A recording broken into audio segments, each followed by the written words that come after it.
Keen to discover the secrets behind successful SDA projects for free? Join NDIS Property Australia for an exclusive all-day online SDA masterclass on October the 4th and learn how to make informed investment and development decisions. This all-day action-packed event features over 25 experienced speakers who will discuss many topics, including but not limited to data, future-proofing, feasibility analysis, finance, best practice design, developments, funding for participants and provider logistics. What's more, there'll be breakout rooms throughout the day for you to meet with experts, investors and industry professionals. Don't miss out on this golden opportunity. Scan the QR code or click the link in the description to secure your spot now.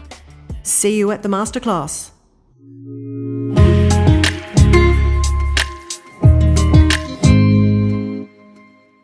Thank you very much for joining us today on our webinar. Today we have a purely in-house webinar. I think like the last one we did, Min and myself were chatting about the SDA process. But to introduce myself, for those of you who don't know us, I'm Debbie from NDIS Property Australia. With me today, I've got Lenore and Denise from our research team. Hello.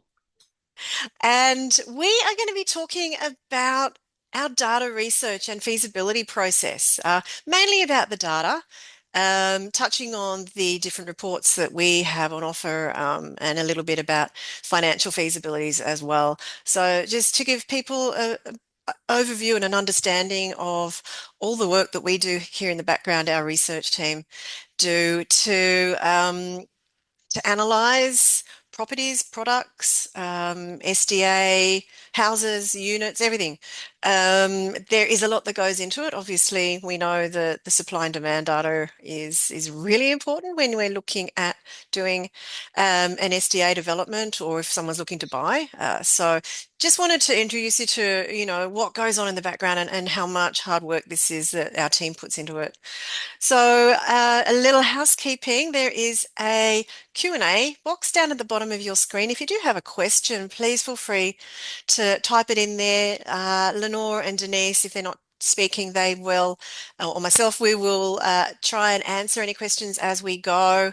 If not, then we will also hold off some questions for the end when we've finished the main presentation. Also, we are recording this webinar and the recording will be available and sent out within the next 24 to 48 hours to everybody. So I am going to actually get started. Let me share my screen. And we'll get going.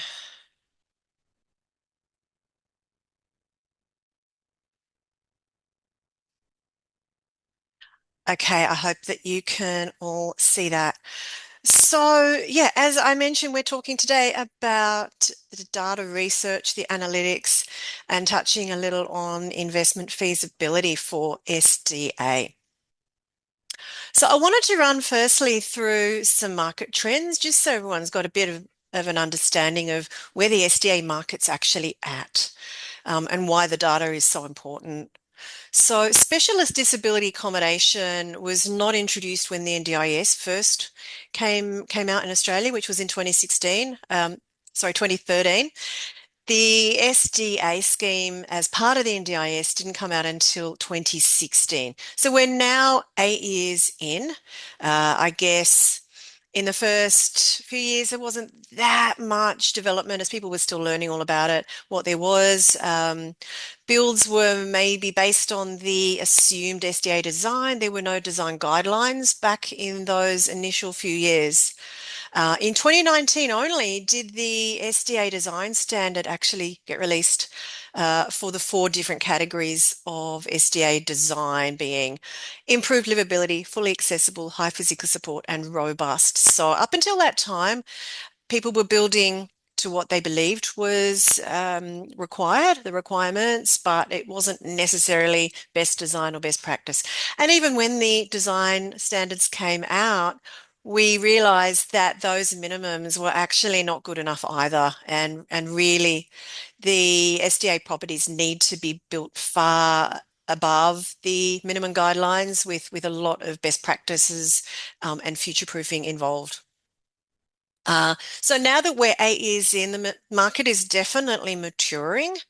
We're getting far more builds happening all around the country, and what we're now seeing is an oversupply of some of these inferior properties, um, and also a real undersupply in areas where it is either really difficult to get land, it's too expensive to make it feasible, but unfortunately that's where participants want to live and want to move. So there's a real glaring oversupply, undersupply becoming very evident across the country now. And as I just mentioned, a lot of that is based on the availability of land, the cost. Um, and so we're now faced with quite a challenge in the industry on being able to build the properties that participants actually want. And at the end of the day, that's what it comes down to. So that's where we are with the SDA market at the moment. Here at NDIS Property Australia, we do a lot of research, as I mentioned, in the back end. We've got a team of 4 currently who are just working on research and data. So there's a couple of ebooks that we produce here, and they're based directly on the NDIS quarterly data. The first one is this one that we've actually been putting out for probably 2.5 years now. And this is just giving an overview of what the supply and the demand is, in all of the different major regions by each state. That is available to download off our website. Or if you do want a copy, you can always just let us know. The second one, which is thanks to Lenore, she's developed this wonderful new report really giving an overview of the oversupply versus the undersupply in, again, those same major regions across the country.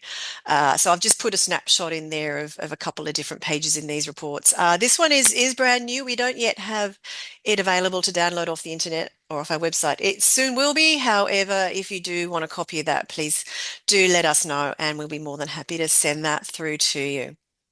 So those are freely available public documents that we produce just to give people a little bit more of an overview of where the supply and demand is sitting in across Australia. Now, I guess the issue of that is that we have limitations, which I'm going to discuss in terms of what data is available for us to work with. But I've wanted to go through in a bit more detail, actually, where we get our data and what we do with it, I guess, to provide our own internal reports and analysis, as well as reports that we produce for people that actually buy reports off us for more detailed areas. So there's a whole lot of sources, and they include the quarterly supply and demand data that is issued by the NDIS. That actually is where we produce these reports from. And I'll go into more detail of that. It comes out every 3 months. So that is kind of the basis, I guess, for our reporting. The NDIS demand projections for SDA. That was a one-off report that came out last year. That gives us some really good intel on what the NDIS are expecting the SDA demand to be in the future. Everything is provided by the NDIS in the SA3 and SA4 regions. If you don't understand what that means, the ABS, the Australian Bureau of Statistics, have all sorts of different regional areas that they produce their data in, and the SA3 and the SA4 are the 2 larger regions. So within a state, you might have anywhere from 1 in the ACT is 1 SA4, but in New South Wales, I think we have about 20 or even more SA4 regions. The SA3 regions are a little bit smaller, so they might encompass for example, 3 suburbs up to maybe 10 or 20 suburbs. It's based on the population in an area. So I'll go into that in a bit more detail. The Department of Social Services have a demand map that gives some really good information on NDIS participant numbers. The NDIS Explore data tool. So if you go on the NDIS website, just Google or search for Explore data. There's so many things that you can download there that give you participant information, provider information. Takes a bit of time to navigate to figure out what you're looking for and what it all means. But there can be some very useful information in there for people that are more interested in diving deep into it. We also purchase reports from an organisation called Housing Hub. Some of you who may have been on our webinars before may have heard of Housing Hub. Um, they are one of the first organisations that was really involved in SDA. Essentially, their portal is a kind of realestate.com for disability housing. So that's the main number one go-to site for SDA rentals in Australia. They also, to a smaller extent, do SDA sales. There are a few other sites that do that, but I'll touch on those. But the Housing Hub reports are a bit different. Every year they do a survey of providers and developers who are building SDA, which gives a different take on the information that the NDIS provide themselves, particularly in terms of pipeline. And pipeline is so important for us to understand when it comes to getting a real understanding of what the supply is in any area. There are a lot of limitations, and I'll go into that a little bit more detail. But as I said, there are some portals to search for homes available. The Housing Hub has one. The NDIS themselves also have their SDA Finder tool, and the Housing Hub, as I mentioned, and also another one called Nest. And there are a few more up and coming sites as well that people can list their properties on, whether they are the provider, the SDA provider. Generally, they need to be able to list on these sites. I think one thing to note there that the Housing Hub and Nest, some of the properties that they list are still under construction. They'll generally have a date that the property is available from. The NDIS's own SDA Finder tool will only list properties that are already enrolled with the SDA, so they're completed enrolled properties. We also have some fantastic contacts throughout the industry that we have grown over the last 4 years being in this world. And so we are always talking to the builders and developers. So we have, obviously we sell properties and we're connected to so many different builders and developers, a lot of them that we might not necessarily actually sell their product because we believe it's inferior. We don't particularly want to work with that builder for whatever reason. But they're always sending us their stock. So we get a real grip on what builders out there are putting up for sale, where they're doing it. So that gives us one level of understanding and intel of the upcoming market. Of course, SDA providers, they will be able to tell us where they need stock, where they've got too much stock that they're not taking on. The SIL providers, the supported independent living, the care providers, they're the people that have actually got the clients that need these properties. So really important for us to be talking with them, liaising with them to find out what their need on the ground. When an SDA provider actually takes on a property to manage and tenant, they'll have their panel of SDA provider of SIL providers. But they won't necessarily be connected to all of the SIL providers in that area. So, we like to think that we might have access to others as well. So our network is greater necessarily than any one single SDA provider. And so we're constantly talking to them, finding out where they need homes, where there's just, there's too many homes and they're spoilt for choice, or the participants are spoilt for choice of where to move into. We also talk to the support coordinators. So in the NDIS world, the support coordinators really are the people that look after the clients and their needs and what supports they need. So they're the ones that really know if a participant needs SDA, has SDA, is applying for SDA, and again another level of intel that we can tap into. And another really important one is the lenders. Um, Majority of properties are financed. So, and there's very, very few lenders out there actually doing to it. So, we like to tap into our contacts in that area who will give us, an overview of how many properties they've approved loans on in any one particular suburb, for example. So we can say, oh my goodness, there's just been 10 loans in the last 2 months in this one suburb that we can see is already maybe a little oversupplied. This is a warning to us, and that will be very much taken up into our reporting and also just what we are willing to put on our stock list and to recommend to buyers. So that is where we get the information. Just so I wanted to go into a little bit more detail, and please feel free, Lenore or Denise, if you want to jump in and comment on any of this at any time. Um, Supply and demand data. So this is a spreadsheet that is available, published every quarter from the NDIA. This is the actual name of the document. You've got to kind of search for it, a little bit tricky on their website, but it is there. It is released some time in lieu. Obviously, they've got to collate all their data and put this into a 17, 18 tab spreadsheet that is pretty comprehensive. So for the end of the June quarter, which we obviously have had 5 weeks ago, we are expecting the new report to come out Friday week. Always seems to come out Friday afternoon. So about 6 to 7 weeks after the end of the quarter. So unfortunately, that means that the data we're getting is not current. And that does obviously give us a little concern that we're working with outdated data. And at the moment, we're working with data that is obviously 4.5 months old. But unfortunately, that's as good as we get. I did touch on the SA3s and SA4s.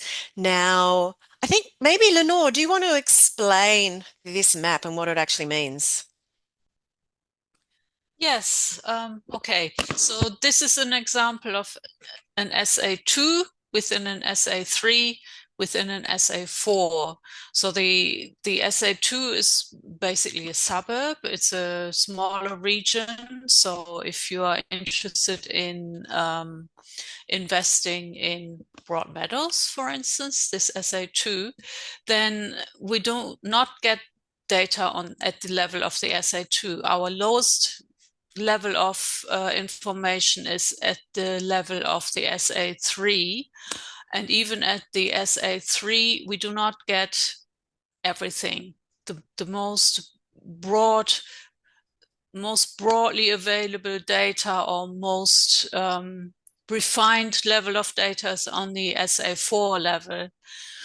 So we have to try and draw conclusion for the SA3 from the values of the SA4.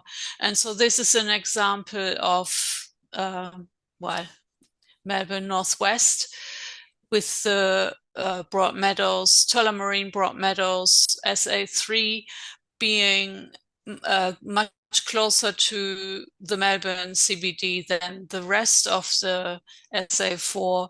So it can be a little bit tricky because there are population centers within Broadmeadows, so there's a lot more population there, and there's a lot more underpopulated. I don't want to say underpopulated, but sparsely populated area in the SA4. So it can be a little bit tricky to draw conclusions from one to the other.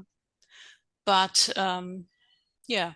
Yeah, Yes, thanks, can be Lenore. quite large and diverse, and Mm. as it says on the screen, and include several population centers as well as areas of low population density. But Yeah. So we I do guess our best. we do. And I guess it means that, we got to go for the lowest common Yeah, denominator when doing a lot of yeah, our yeah, comparisons of data.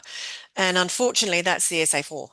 Yeah. So Yeah. it can sometimes be a little bit, I wouldn't say meaningless, but um, not giving us the level of information that we would everyone in the industry would desperately want. Yeah. This is a really good example in terms of you can see that up in the northern parts of that SA4 is really out in the country.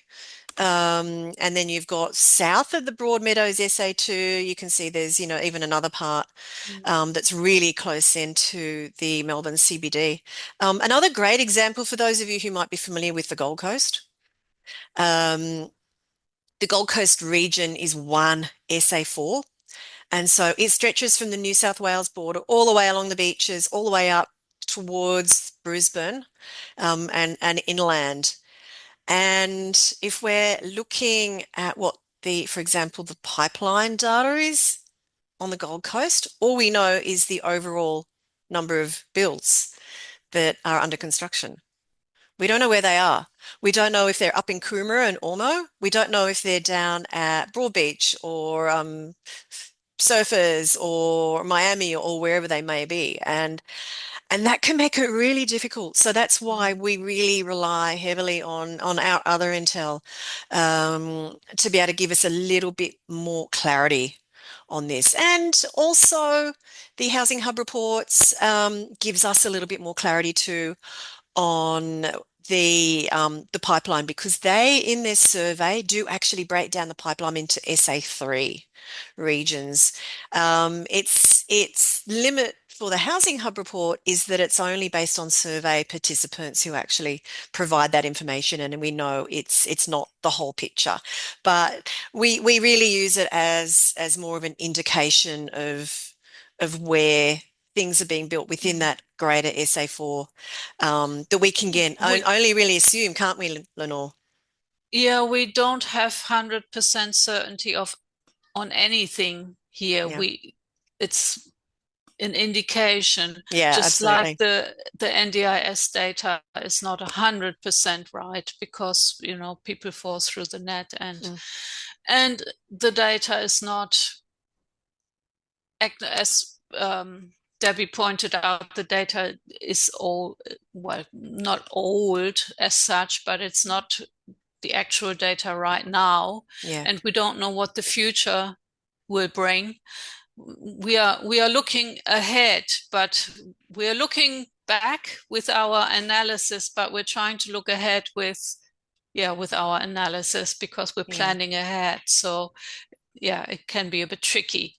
It can. So, that is really the big problem that everyone has in developing SDA across the country is, and it's been said again and again and again, it's been done, said in the reviews that have come out, the SDA price review, in the NDIS review, two reports that came out last year, that we need far more accurate clarity Mm. in the data that's produced on SDA supply and demand. That every maybe two or three issues we see changes in Mhm. that data report, but we're just waiting on that pipeline data being broken down. I don't know if it's ever going to happen, but boy, that would make things so much better for people that want to develop, Yeah, but just don't know if the area is yeah, right. yeah, yeah. Yeah. And the Uh, SD, yeah, if it was broken down on the SA3 level, that would be really good.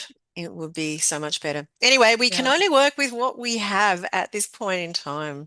that's right. So, moving on to a couple more sources of data that we work with.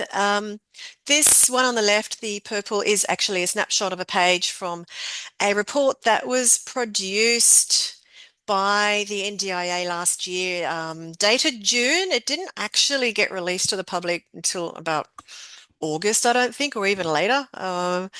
But this was the first time the NDIA had put out this information, and it was their projected SDA demand. And it was again based on the SA4 regions and giving us what they believed was going to be the numbers of participants with SDA funding every kind of 5 years for a 20-year period. Look, we know again that some of this data is probably just wild guesses. I don't know. We've already seen there are some inaccuracies in it, But in general, it does give us an indication of trends, I guess, in movements of participant demand up or down in any one area. Quite a comprehensive report. This is just, as I said, one page of one part of the report. So you can, again, get that freely available off the NDIS website. The picture on the right is actually from the Department of Social Services website. This is NDIS data. So that this gives us the total of NDIS participants in any one postcode or area. At the moment, it's not available. They're updating the what's called the NDIS demand map. But we got a lot of information and built a pretty comprehensive database of every postcode across the country off this website to give us, just more information on overall NDIS numbers, participant numbers, comparing that to the SDA numbers. So that was really useful information for us to create our tools for us to create different analysis of the reports. Um, Give you a bit more clarity on these ABS areas. I have actually here done a snapshot of the Gold Coast. Now, here you'll see the SA4 is in red, the SA3 is in blue. So it's a little bit hard to tell, but this is the SA4 of the Gold Coast. So as you can, that's the New South Wales border. This is Brisbane here, so it goes up to basically Logan area here. So this SA3 is going to be very different in demand from these SA3s down here in terms of demographics, population numbers, demand, and also supply. But so much of that data we only get for this whole region. We don't know what it is for these individual SA3s along here. But again, a very useful tool we use all the time in even just working out where a particular location falls into what SA3 or what SA4. So that is directly off the Australian Bureau of Statistics website. This is a snapshot of the Housing Hub search portal. So if you wanted to get an idea of what properties are being advertised for rent, you can go onto Housing Hub, find rentals. This is just, I've gone into an area in Melbourne, Melton. I've selected a few filters that are relevant to SDA properties and gone into the map view, and this will actually show you how many properties there are being advertised for rent in the surrounding 10 kilometres from Melton.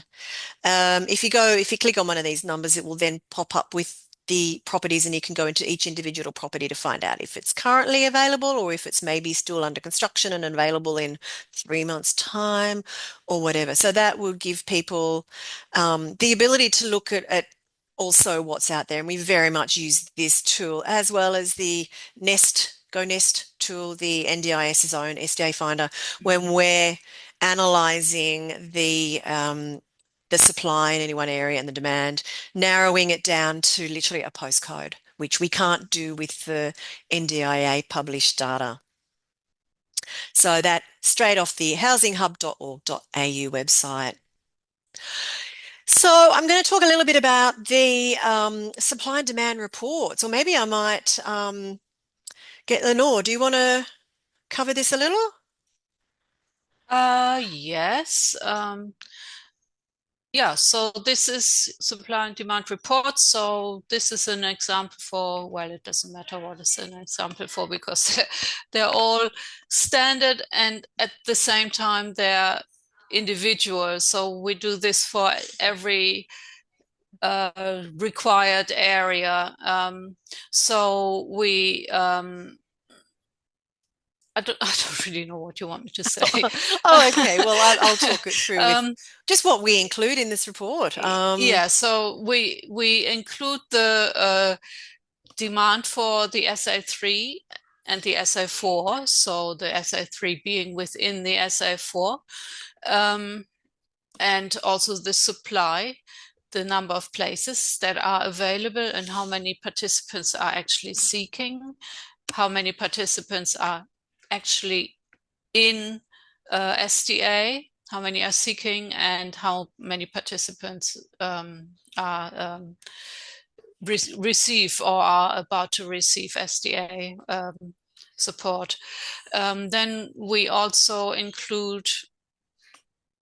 differentiate between the existing and legacy builds. Legacy is group homes, larger group homes, and existing often are older type dwellings that may not be up to standard, and these may or may not become defunded. So that's then an opportunity for people who would like to invest. And then we also differentiate that from the new build design and then also the pipeline. So a lot of the information is the new build supply, which is basically the supply that is of interest for people to maybe move into, is available only on the SA4 level, as is the pipeline, which are builds that are becoming available or hopefully becoming available within the next few years. So, and then, yeah, we play around with those numbers and include some. I have done this now for a year and kind of constantly improving and Yeah, you working have done out some. what can be included and what um, conclusions can be drawn from the data. So, and what other sources we can use to, yeah, Yeah, include Lenore's in done the an report to amazing make it a bit more. job on creating this report, making it, readable and understandable. It's such complex data that Hopefully, it's a really hard job. yeah, it is. But It's it's fun. It's fun. it's this is like a normally a 6-page report if we're just Yeah, taking into account one yeah, area. So yeah, it is pretty comprehensive and yeah. yeah, I And think really, really important to know, which you have touched on, is that a lot of people, I think, when they're just looking at the supply versus the demand, they really don't take into account the fact that so much of the supply, and we're probably talking mm, about 50%, if not more, of the supply yeah, is the older properties and the group homes. The existing and legacy fall into one category. Pre-2016. So there were older disability homes that got brought into the SDA system, but they don't really meet any SDA guidelines. Sometimes they do, but a lot of the time they don't. And as Lenore said, legacy are ones that are the multi, so 6 or more tenants in a home. mm, But the group homes, people are still building group homes now because that is a category of new build SDA. However, again, going back to those 2 reviews that came out last year, the SDA pricing review, as well as the the NDIS review, group homes, the recommendation was to defund them and bring them out of the system because it's now become evident that it's still not, even with lesser number than 6 or more tenants. Group homes are for tenants for 4 or 5 tenants in a home, participants in a home. And it's become evident that those are just, they're not a good environment. Participants don't want to live in there. Carers often don't want to work in those kind of environments. It's just not nice. yeah, yeah, So everybody really would prefer up to maximum 3, 2 or 3 people sharing in a home, living in a home. So that's where we're really seeing things move. So when you've got more than 50% of the existing supply in these kind of properties, and in some areas you might have 80 or 90% of the supply yeah, is in these type of homes. That's a yeah, real good indication yeah, that the yeah. demand is much bigger than it might actually look on paper. Yeah, and in some of these places, we also see that there is high demand and there's also high availability. So to us, that indicates that the available stock is not very attractive. That's exactly right. And that goes Yeah, back to what was built in the earlier days of properties just meeting the minimum requirements, but they're bad design and yeah, they don't yeah, work and they're not nice. They're not nice homes. So the carers, it's people forget too how important it is that the homes are actually the workplace of the care Yes, teams, and they've got to be able to exactly. work safely and comfortably in those homes. And Yes, if they yeah, can't do that, they're not going to yeah, want to go there. So they're not going to encourage their clients to move into these homes. And the clients might walk in and go, "This is just ugly and it's just horrible and it yeah. doesn't I don't allow want to me to live do like this." that. I don't want to live like Exactly. that. And they'll Oh, that choose a a home nightmare. that Yeah. suits them better. So this is becoming, a real issue now with a lot of homes out there that are facing vacancies because they weren't good design. That's why design is so important now. But we are kind of starting to get off a little bit off. So obviously, when we're looking at the supply and demand, we've had to, and I know a lot of people who do these kind of breakdowns do obviously the same because it's logical, but when we're talking about demand, it's talking about one individual participant. When we're talking about supply, we're talking about a home that could be anywhere from one place home to six or more place homes when you're looking at legacy. So we have to break down those homes into places within the home, so i.e. participant bedrooms within the home. And that's Yes. obviously how you get a Yeah. much clearer Yeah. Yeah. comparison Yeah. between Yeah. supply and demand. Yeah. Yeah. And Um, often dwellings with large number of bedrooms may not be fully occupied because people from don't want to live there, you know. Yeah, a lot of There the could theoretically, providers. yeah, there could theoretically be four people in there, but only two actually live in there. Absolutely. So, Yeah. A lot of you know, providers tell us that it is a group home, but it's only got one or two participants living in it, or it's yeah, a three tenant house, but it's only got one participant living in there. And that's what you'll find that a lot of the vacancy data that's put out, it might look quite alarming that, you've got 15% of properties are vacant. They're actually recording the number of places that are vacant. So there will be less homes that are completely vacant. A lot of those homes will be for two or three or more tenants, but they've only got one or two participants living in the home. Because if a participant, you've really got to always think about this from their perspective. This is their home, this is their forever home. If they are looking for a property in a particular suburb and they've got a choice of three or four to look at, if there's a home that's vacant over a home that's already got two people living in it, where do you think they're going to choose to live? Not always. They may wish to share. They may wish to have that camaraderie, but I would suggest that logically, more often than not, a participant is going to choose to move into the home of their own choice on their own and expect to maybe have a co-tenant move in with them down the track. But so a lot of the houses, the vacancies are because the house is not fully tenanted. Do you want to continue on with this next point? incorporating on the ground knowledge in terms of supply and future demand to determine gaps and types. Yes, uh, on the ground knowledge. So again, I guess that just touches on the housing hub information, the provider information that we speak Yes, that's to. right. Yeah, yeah, yeah. Yeah. I think we've probably already covered this, but the limitations of available data, obviously that the data is released late, and we know it's not completely accurate. We've only got those SA3 datas in certain categories, and a lot of the time we've just got to go back to the SA4 level.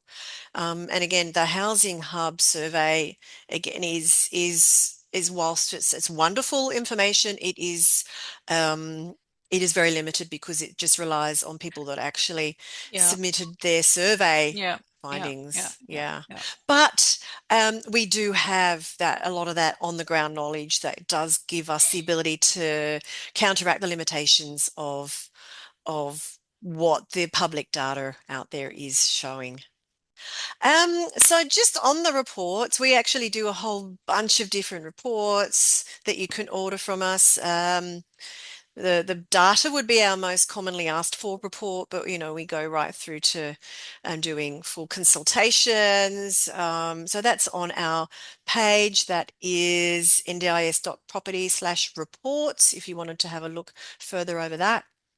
But I'm going to Well, I won't hand over to Denise now. She's asked me to actually talk about the feasibility. She's going to talk more about her project feasibility that she does a lot of work on. But this is just another of the reports that we also do quite a lot of for people who are looking to purchase a property, a house and land package, and they really want a bit more clarity on what it's actually going to cost them. Because we talk all the time about the fact that it's not just a regular investment property. There is a lot more costs involved in buying an SDA. When we're talking about the SDA fees, the participant placement fees, the vacancy period that is most likely to be had until you start getting the tenants in place and the funding flowing into your pocket. Mhm. So this is just a couple of pages of quite a comprehensive feasibility that we've created over the years that will show you. I don't know if you can see it clearly on the screen, but we got the house and land prices, a total package price of $908,000. By the time it's estimating an 80% loan, by the time you've actually signed your contracts, you've got your stamp duty, you've got your rates once your land settles, you engage an SDA provider. Um, and the drawdown payments to the builder as construction progresses, your loan repayments are going to increase. And then, of course, once the property is ready, you've got other costs such as participant procurement costs, which some providers can charge up to $10,000 per participant. And what we haven't included in here is things like a furniture package, or actually we have, I lie, there's $10,000 we've allowed there. It's always optional, but a lot of the time an SDA provider will say, look, we've got a participant who wants to move in. However, they don't have any furniture. They have asked whether we can at least provide the white goods and the living and dining room furniture. So in order to attract a good participant as your first tenant in the property, there's a good chance you're probably going to have to pay for a furniture package, and it might be 15,000, might be 20,000. So you need to take into account your mortgage repayment costs, your obviously all the way through build construction costs, as well as those specific SDA costs. And then once you've got the property enrolled, so here we say we've got the build finishes in May, in June, NDIS approval. It's probably going to be 2 months. By the time your build finishes, you need to get council certificate of occupancy. Then it takes 4 to 6 weeks for the NDIS enrollment to go through. Only then can the tenants move in if you've got a tenant lined up, which is why we've got like a 4 month time frame there before that tenant is in and the income starts coming in. So you're in the meantime having to pay your monthly mortgage repayments with no income. So you really need to have that buffer. And this gives you a bit more of an idea of what you need up front. We also provide, as part of this report, uh, a few different scenarios on what the possible income might be. So this is a 3-bedroom home that's designed for 2 participants. So obviously one of those 3 bedrooms is for the care team, the OOA. But we would take it from the highest possible, being a mixture of 2 HPS participants at the highest level, which would be your best case scenario, but very unlikely, down to one of a more worst case scenario where you've got, for example, a fully accessible and an improved livability tenant with funding 1 to 3, meaning that they have got funding to share in a house with 2 others, 3 people sharing a home. Whatever's in the participant's plan, their funding is what's paid, even if the house is enrolled as a 2-tenant home. If their funding is 3-tenant, that's the income that is paid. So you can see the funding here could be as low as 111,000 compared to 177. We've listed here a few of the scenarios we feel are more likely, so that you can look at this spreadsheet and say, okay, my income is most likely to fall somewhere in the middle there. If I'm comfortable with that, then I'm probably comfortable with purchasing this package. So that's a snapshot of the single property feasibility. And I am now going to hand over to Denise to run us through what she does with our projects. Maybe if you can just explain the typical client we have who is looking into this, Denise. Right. So our SDA advisory services utilizes a fee-for-service business model for all the SDA development projects. Our core service package includes the aforementioned supply and demand data report that Lenore compiles. And then we come up with maybe 6 to 10 possible building design options, depending on the size of the block and the investor's construction budget. Um, we determine the possible number of dwellings or the type of dwellings. It could be one of the options could be a four-bedroom single-story house or uh two villas, for example.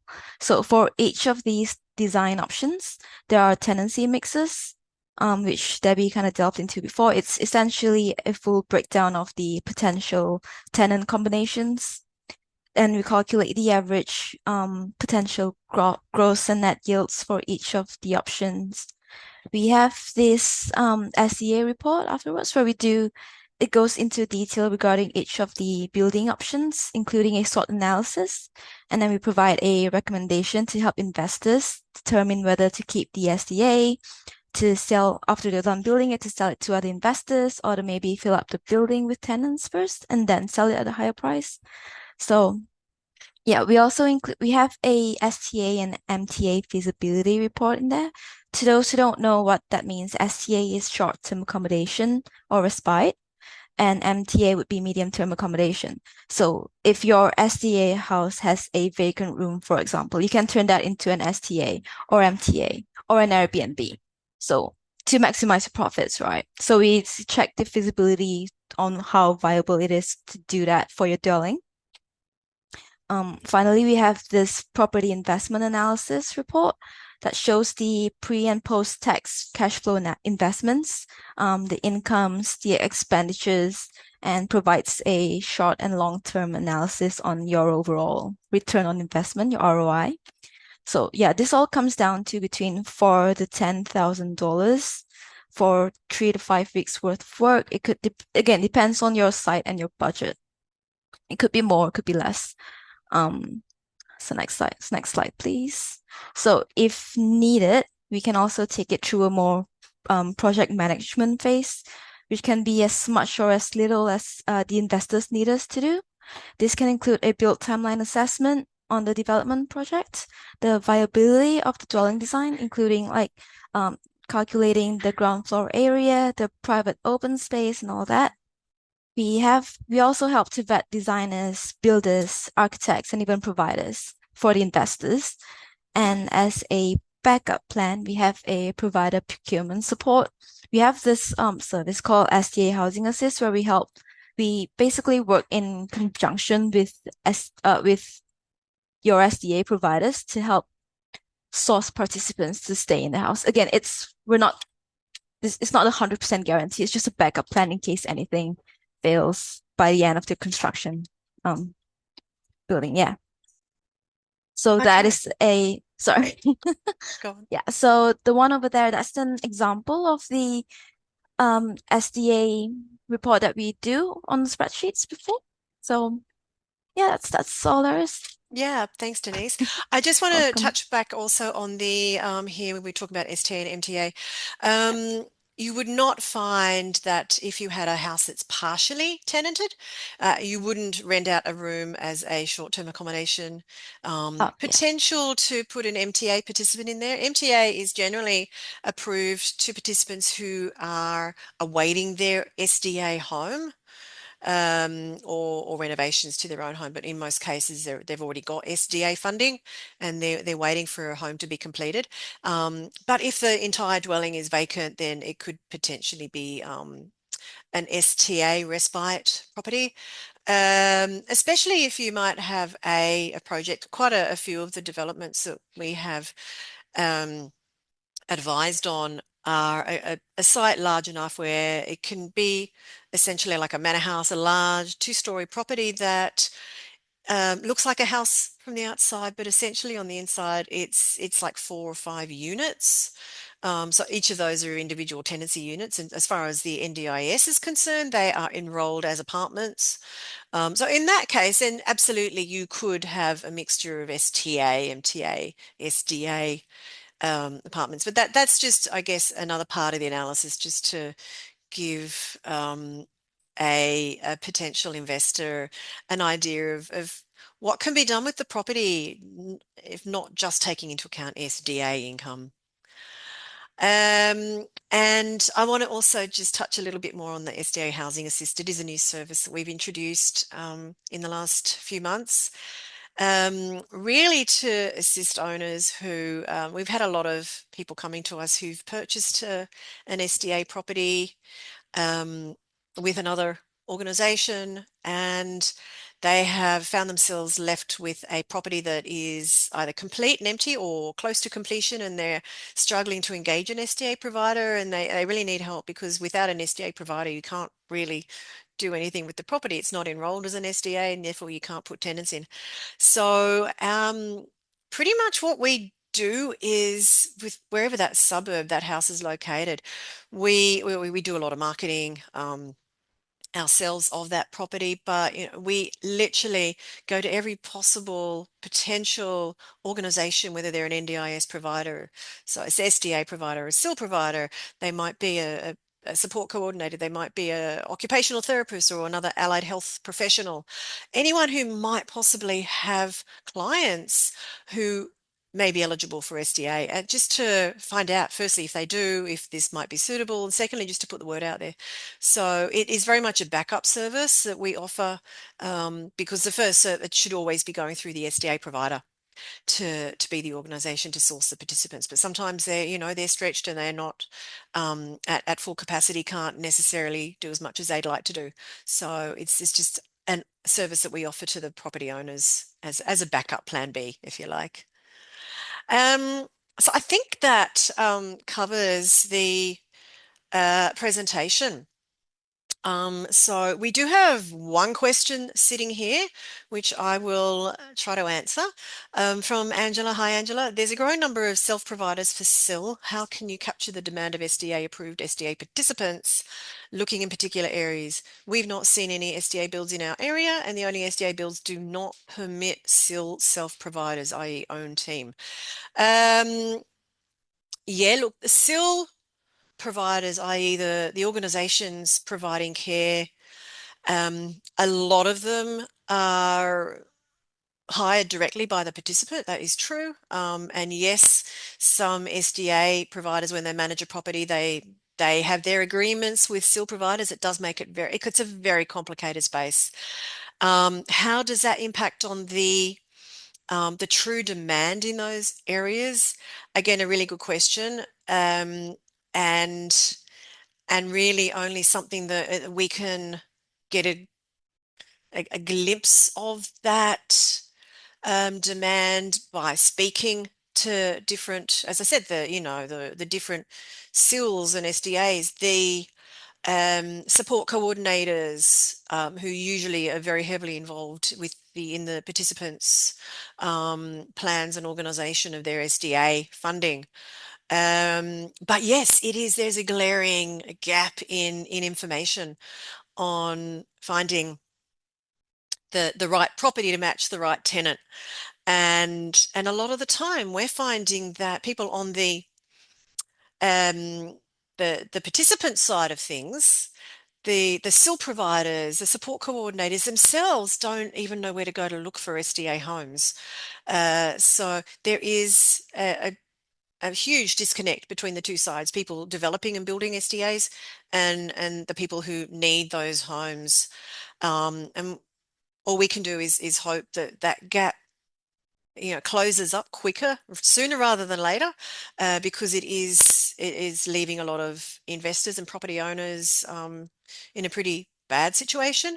It also means that, at the end of the day, this is all about the participants and the homes that they're hoping to be able to live in for the rest of their lives, and they're not having the opportunity to find these homes because they don't know where to go to do so, or the people who are working on their behalf to find these homes also don't know where to go. So I don't know if that answers your question, Angela, but yeah, it is really hard to get clear, accurate demand data and also we don't necessarily know all the participants in an area who've got SDA funding or might qualify for SDA funding. We know on the ground Intel has given us information on certain areas where, more regional areas that they're saying we have, we might have 50, 80 participants on our books that would qualify for SDA funding, but there are no homes in the area. So why are we going to go through the effort of having them go through the planning and all the cost involved in putting together these reports to submit to the NDIA to get funding in their plan when there's no houses for them to move into? So we also know there is huge lack of data there as well. It's unfortunately just the nature of the industry, and everyone I think who really cares about this and about the participants is working and doing their absolute best to try and get better information and share that information and get better intel. But we're certainly, yeah, it's hard to get it accurate. Anonymous attendee, hi. Do you assist with connecting with suitable SDA lenders? Absolutely.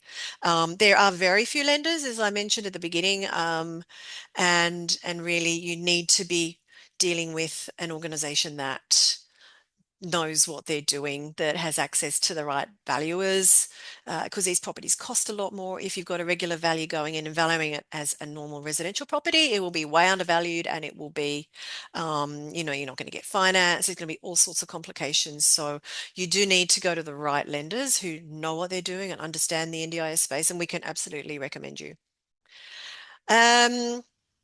Min, hi Min. Min is not with us today. He's actually out of the country. He's obviously online, and he wants me to discuss the 3Ds that we always talk about as an important part of development of any SDA project, and that is design, data, and desirability. Design being a really good designed property. It's going to have all the future proofing aspects that we often talk about, larger properties, extra space, extra storage, extra living spaces, private outdoor areas, adjustable benches and height adjustable equipment, all those kinds of things.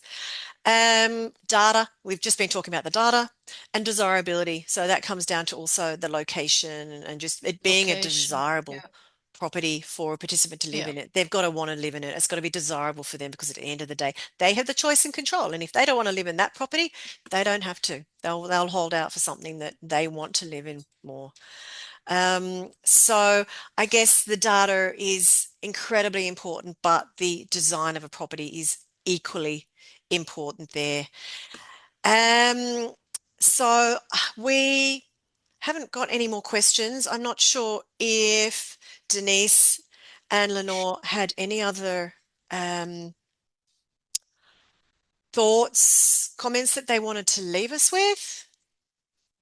Um, oh, do you do due diligence? Do your due diligence. Yeah, look, It's absolutely. important. It's very important to Yeah, know you what you really get need, yourself in yeah, for. you really need to research and understand everything about SDA in terms of, yes, the data, the design standards and what makes it best practice, Yes. um, Yeah. but also just the complications of tenancy and how it's never guaranteed, because you are relying on the SDA provider, the property manager. You're relying on the care teams. You're relying on participants. Compatibility issues with another tenant in the property, and that's just scratching the surface of a lot of the different issues. So definitely, as Lenore said, do your due diligence, understand what makes a property a successful investment, or a real desirable home for a participant, and you're halfway there. Yeah, as Min pointed out, location is very important, that you are within rolling distance of shopping and medical care and that kind of thing, Yeah, look, we talk about something rolling nice, distance. something nice for you to go to. And we Absolutely, all yeah. want to be part of the community. And so, yeah, Yeah, and that's That's exactly important. it. And Okay, rolling distance is something that obviously refers to someone in a wheelchair, yeah, and look, walking 70% distance. of Yeah. SDA participants probably not in a wheelchair. But But that rolling exactly, distance is also walking distance, and not precisely. everyone has a car, and not public transport is not available everywhere. And Yeah. yeah, and Taxis are also, expensive. yes, yeah, taxis are very expensive, So very yeah, the expensive. location is there's so many important points to get right here. And just another point that Minna's mentioned that we probably didn't talk about in this presentation, just more data. We've got at the moment 24,000 participants that are funded for SDA or going through the application process, and we've probably only got about 8,000 actually living in new build. So that leaves us with 16,000 participants who are not living in new build. Where are they living? They're living in the legacy and group homes, the older ones, the existing properties that are not fit for purpose. They're living in a hospital bed. They're living in an aged care home. They're living at home with mum and dad who are now getting too old to be able to look after them. So they need to move into a beautiful home of their own, that mum and dad will be happy and secure and comfortable that their loved one is going to be looked after the rest of their life. So look, there's so many issues involved here. There is an oversupply of properties that are in bad areas that are maybe not in rolling distance to facilities. They are out in the new estates, the new greenfield areas, developments that are coming up that 4 or 5 years ago, everyone thought was the perfect answer. We can build these properties out there, build and they will come. We now know that doesn't work. And we still have a lot of builds going out in those areas, a lot of pipeline. We're seeing every time the quarterly data comes out, we're seeing massive increases in pipeline in certain areas, big shifts. Um, Lenore is actually working on a new report at the moment, and that is going to be analysing the trends over the last couple of years from the reports and how we're seeing the movements. Um, and we're seeing those trends really shift dramatically. So it's even more important to be on top of this data and to get a real accurate understanding of what's being built where, what looks like will be hitting the market in the next 12 months, in the next 18 months, where it's going to be hitting the market, and to be completely on top of that before you decide where to go to build something. One last question here from Angela. What is the demand and approval for single occupancy for independent living? Um, Unfortunately, the NDIA used to give us the demand from participants broken down into what they were searching for in terms of the design, i.e., improved livability. And I assume when you say independent living, you're talking about improved livability, IL, fully accessible, HPS, robust. I can't remember if it was 3 or 4 quarters ago, Lenore, they actually stopped giving us that information. They changed the demands. All we know now is participants that either have funding and are living in an SDA home, or they have funding and are not living in an SDA home, or they're applying for funding. We don't know what kind of funding they have been approved for, unfortunately. And in terms of single occupancy, we know that that is definitely on the lower end. The NDIS does tend to be very tough in terms of what they will approve Yeah. for a participant who's put in an application for SDA. They've got to give really comprehensive and foolproof evidence to say that it is absolutely value for money for them to live in a single occupancy situation. So a lot of the planners and the support coordinators and the teams that are putting together these applicants to the NDIA on behalf of a participant to get SDA funding are not necessarily as understanding of what the NDIS are really looking for in that submission. And so often they'll just come back with a lower amount of funding, i.e., okay, well, they've got the lower level improved livability, but we'll put them in a share home with two others or even a group home. And that's when we start looking at the situation of participants going through the appeals process with the NDIS to get the funding in their plan that they actually want. So unfortunately, Angela, we don't know that without talking to the individual people on the ground that will have within their client base, they'll have more of an understanding of what the approvals are for. Yeah, so I think that answers everything. Lenore, anything more to add? No, Denise? nothing. Great. Well, look, thank you everybody for joining us today. I hope that that gave you a bit more understanding of just how complex SDA data is and the lengths that we go to here in our office to provide really as accurate as we possibly can and concise information for anyone looking to invest, whether you are looking just to buy a house and land package or whether you're looking to do a larger development.